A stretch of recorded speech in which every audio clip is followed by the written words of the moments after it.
কাটিগড়ায় জাতীয় সড়কে বাইক এলটো মুখোমুখি সংঘর্ষ, গুরুতর আহত দুজন। কাছাড় জেলার কাটিগড়ায় ৬ নম্বর জাতীয় সড়কে বৃহস্পতিবার সকাল ৯:৩০ নাগাদ এক মর্মান্তিক সড়ক দুর্ঘটনা ঘটে। একটি বাইক এবং একটি এলটো গাড়ির মুখোমুখি সংঘর্ষে দুজন ব্যক্তি গুরুতরভাবে আহত হয়েছেন এবং আংশিক আহত হয়েছেন অপর এক ব্যক্তি।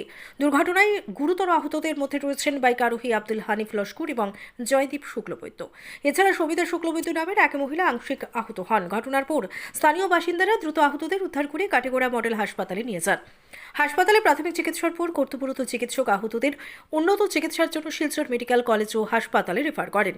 স্থানীয়দের অভিযোগ, জাতীয় সড়কের পাশে অবৈধভাবে গাড়ি পার্কিংয়ের কারণেই এই দুর্ঘটনা ঘটেছে।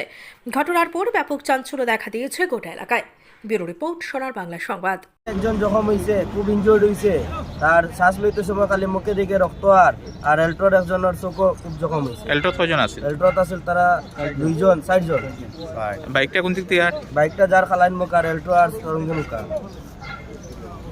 এইও কিতা সে আহত হয়েছে আপনার এলটোর? এলটোর তো আহত হয়েছে আমার ছেলে।